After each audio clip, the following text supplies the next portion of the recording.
ದೋಸೆ, ಪೂರಿ, ಚಪಾತಿ ಜೊತೆಗೆ ಅದೇ ಸಾಗು ಹಾಗೆ ಪಲ್ಯ ತಿಂದು ಬೋರ್ ಆಗಿದ್ದರೆ ಈ ಆಲೂಗಡ್ಡೆ ಕುರ್ಮಾನ ಒಂದ್ಸರಿ ಟ್ರೈ ಮಾಡಿ. ತುಂಬ ಚೆನ್ನಾಗಿರುತ್ತೆ, ಮಾಡೋದು ಸಹ ತುಂಬ ಈಸಿ.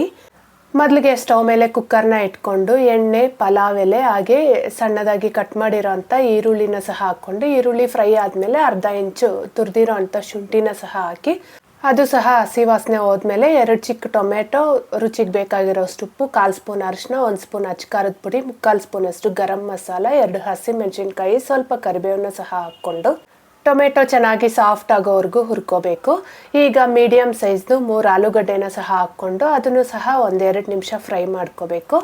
ರುಬ್ಬಕ್ಕೆ ಅರ್ಧ ಕಪ್ ಹಸಿಕಾಯಿ, ಈ ಸ್ಪೂನಲ್ಲಿ 1 ಸ್ಪೂನ್ ಸೋಂಪು, ಅರ್ಧ ಸ್ಪೂನ್ ಗಸಗಸೆನ ಸಹ ಒಂದು ಅರ್ಧ ಗಂಟೆ ನೆನೆಸಿಟ್ಟು ಅದನ್ನು ಸಹ ನುಣ್ಣಗೆ ರುಬ್ಕೋಬೇಕು. ಬಿಸಿ ನೀರಲ್ಲಿ ನೆನೆಸಿಟ್ರೆ ಬೇಗ ನೆನೆಯುತ್ತೆ. ಈಗ ರುಬ್ಬಿಟ್ಟಿರೋ ಅಂಥ ಮಸಾಲೆ, ಬೇಕಾಗಿರೋಷ್ಟು ನೀರನ್ನ ಸಹ ಹಾಕಿ ಕುಕ್ಕರ್ ಮುಚ್ಚಳ ಮುಚ್ಚಿ 1-2 ವಿಷಲ್ ಕೂಗಿಸ್ಕೊಂಡ್ರೆ ಸಾಕು. ಕೊನೆಯಲ್ಲಿ ಸ್ವಲ್ಪ ಕೊತ್ತಂಬರಿ ಸೊಪ್ಪನ್ನ ಸೇರಿಸ್ಕೊಂಡ್ರೆ ಆಯಿತು. ತುಂಬ ರುಚಿಯಾಗಿರುತ್ತೆ. ಮಿಸ್ ಮಾಡಿದೆ, ಒಂದ್ಸರಿ ಟ್ರೈ ಮಾಡಿ ಆಯಿತಾ. ಬಾಯ್.